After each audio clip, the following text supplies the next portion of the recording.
नमस्कार दोस्तों, आज मैं आपको एक ऐसे शख्स की कहानी सुनाना चाहता हूं जिसके दो चेहरे थे। ऐसा मैं क्यों कह रहा हूं ये आपको आगे समझ आएगा। 20 से 22 साल का एक लड़का जो दिल्ली में अपने पिता की जूस की दुकान पर काम करता था। उसके सपने बहुत बड़े थे, उसे बड़ा आदमी बनना था और बहुत पैसे कमाने थे।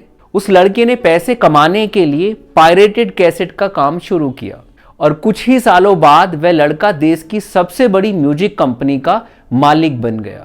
देश की जितनी भी बड़ी म्यूजिक कंपनी थी सबने इसके आगे घुटने टेक दिए। बहुत से नए सिंगर्स को इसने भीड़ से निकालकर स्टार बना दिया। जैसे इसके पास पैसे बढ़ने लगे उसके साथ इसके दुश्मन भी बढ़ने लगे और सिर्फ 46 वर्ष की उम्र में साल 1997 को 16 गोली मार के उसकी हत्या कर दी गई। मैं बात कर रहा हूं देश की सबसे बड़ी म्यूजिक कंपनी टी सीरीज को शुरू करने वाले गुलशन कुमार की। एक गुलशन कुमार को तो आप सब जानते हैं। उत्सव मनाए, नाचे गाए। वो भक्ति संगीत बनाते थे। माता वैष्णो देवी और भगवान शिव के बड़े भक्त थे।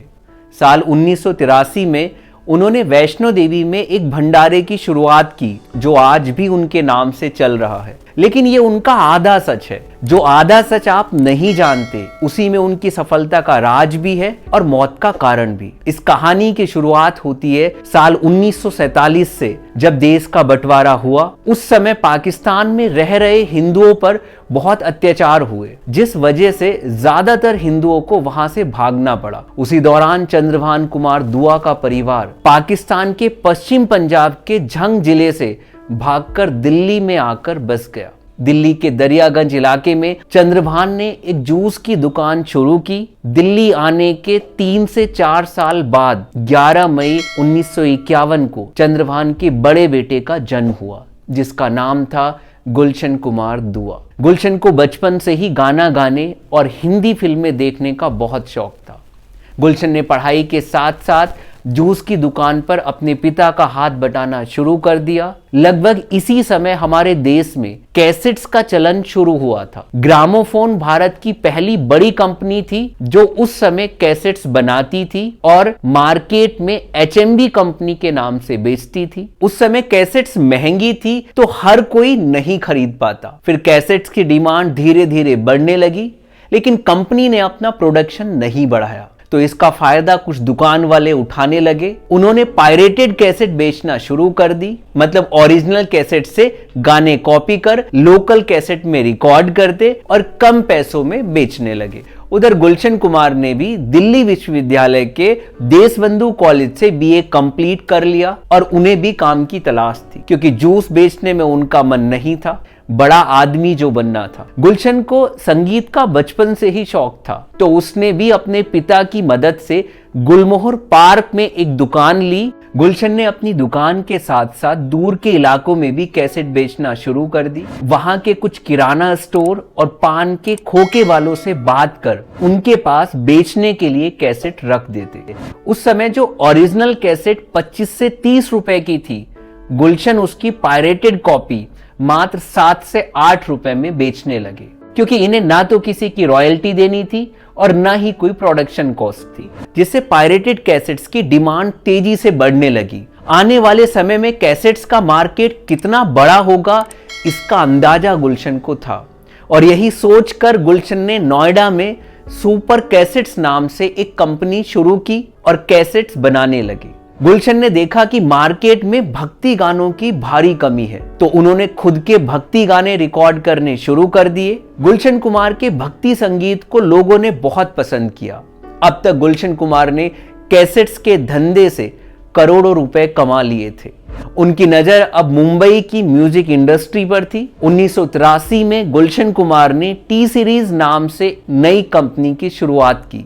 सुपर कैसेट्स कंपनी के साथ नई कंपनी टी सीरीज को शुरू करने का एक कारण था कि सुपर कैसेट्स के साथ पायरेसी का नाम जुड़ चुका था और गुलशन कुमार पायरेसी के धंधे को आगे रखने की जगह अब फिल्में और संगीत बनाने के कारोबार को आगे रखना चाहते थे ताकि लोग इन्हें सीधे तौर पर पायरेसी के साथ ना जोड़ सकें। गुलशन कुमार ने भारतीय कॉपीराइट अधिनियम की एक कमी का फायदा उठाया जिसमें प्रसिद्ध रिकॉर्ड के कवर संस्करण को नए सिंगर और संगीत के साथ रिकॉर्ड करने की अनुमति थी। मतलब पहले से रिकॉर्डेड हिट गानों को मामूली रॉयल्टी देकर नए सिंगर और संगीत के साथ फिर से रिकॉर्ड किया जा सकता था। यह गुलशन कुमार के लिए मास्टर स्ट्रोक साबित हुआ।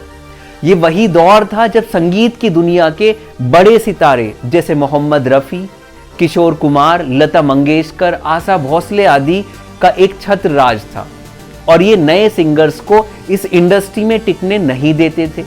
इसी का फायदा उठाकर गुलशन कुमार ने बहुत कम पैसे देकर नए सिंगर्स के साथ पुराने गाने रिकॉर्ड किए और सस्ते दामों में अपनी कैसेट्स के जरिए मार्केट में उतार दिए। उस समय बहुत से नए सिंगर्स को गुलशन कुमार ने मौका दिया, जैसे कुमार सानू, उदित नारायण, अलका याग्निक आदि। पान का खोखा हो या किराना की दुकान या फिर पॉश इलाके का कोई बड़ा म्यूजिक स्टोर, हर जगह गुलशन कुमार की फोटो के साथ टी सीरीज की कैसेट्स उपलब्ध थी। गुलशन कुमार खुद भक्ति गीत गाते थे, जिससे उन्हें बिजनेस में तो फायदा हुआ ही, साथ ही वे लोगों की नजरों में अपनी छवि माता और भगवान शिव के भक्त के रूप में बनाने में सफल रहे। गुलशन कुमार को पहली वैध सफलता 1988 में मिली, जब उनकी फिल्म कयामत से कयामत तक एक बड़ी हिट साबित हुई।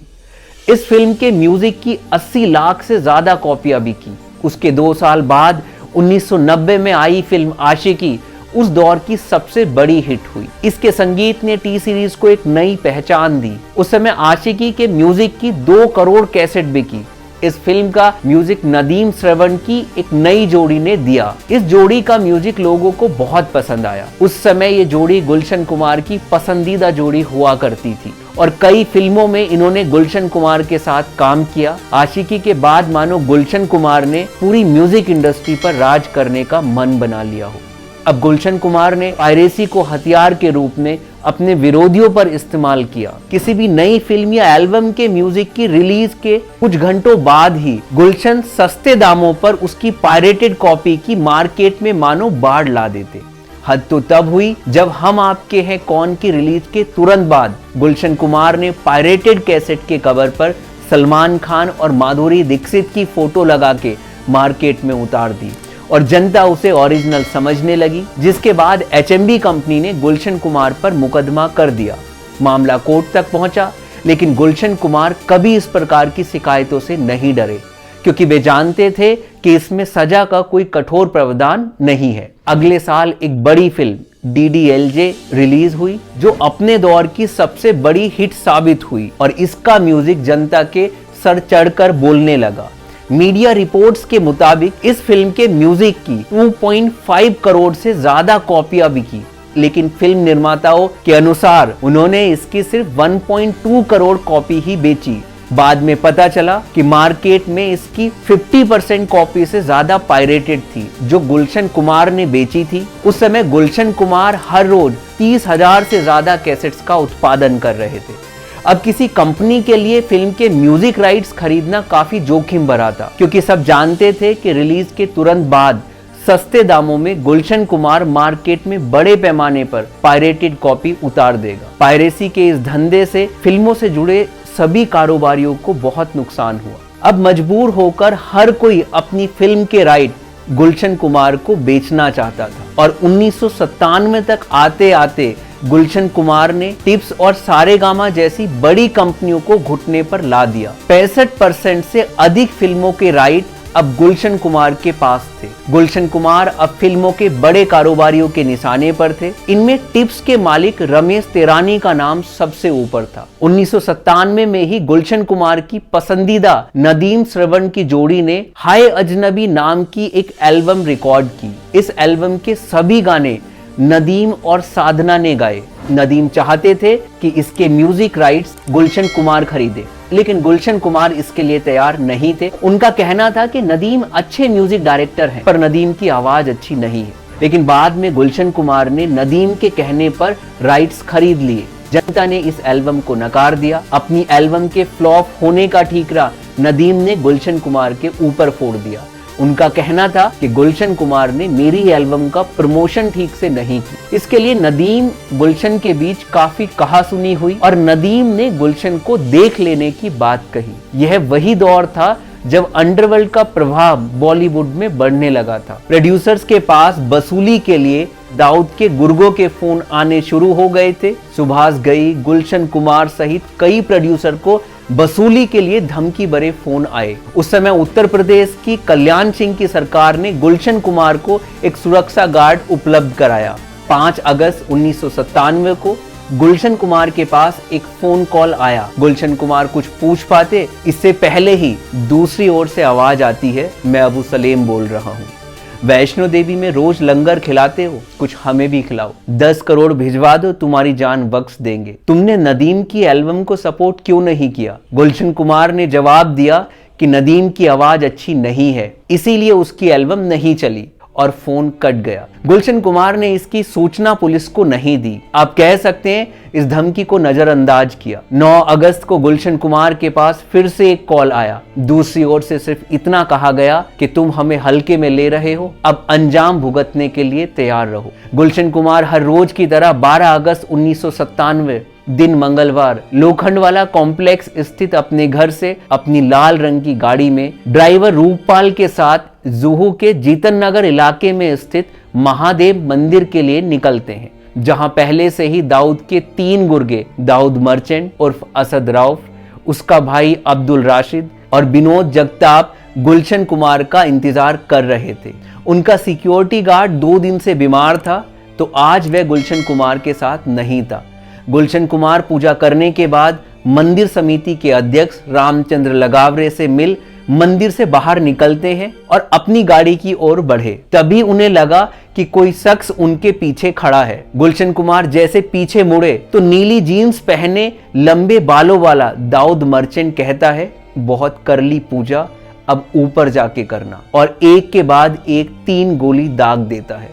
गुलशन कुमार घायल होकर जमीन पर गिर जाते हैं। यह देख ड्राइवर रूपपाल एक कलश उठाकर दाऊद मर्चेंट की ओर फेंकता है। फिर अब्दुल राशिद और विनोद जगताप ने रूपपाल के पैरों में गोली मार घायल कर दिया। गुलशन कुमार उठकर पास के घरों में मदद की गुहार लगाने लगे, लेकिन जितना कोई कुछ कर पाता, तीनों गुर्गों ने एक के बाद एक कई गोलियां गुलशन कुमार के शरीर में दाग दी और पास खड़ी टैक्सी के ड्राइवर को बाहर निकालकर टैक्सी लेकर भाग जाते हैं। टैक्सी ड्राइवर एक रिक्शा वाले की मदद से गुलशन कुमार को पास के कपूर हॉस्पिटल ले गया। डॉक्टर ने गुलशन कुमार को मृत घोषित कर दिया। गुलशन कुमार की पीठ और गर्दन पर 16 गोलियां लगी थी। फिर अंतिम संस्कार के लिए गुलशन कुमार की बॉडी को दिल्ली लाया गया। हत्या के बाद इंडिया टुडे के एक रिपोर्टर ने दाऊद के करीबी छोटा शकील से फोन पर बात की। शकील ने बताया कि गुलशन कुमार की हत्या अबू सलेम ने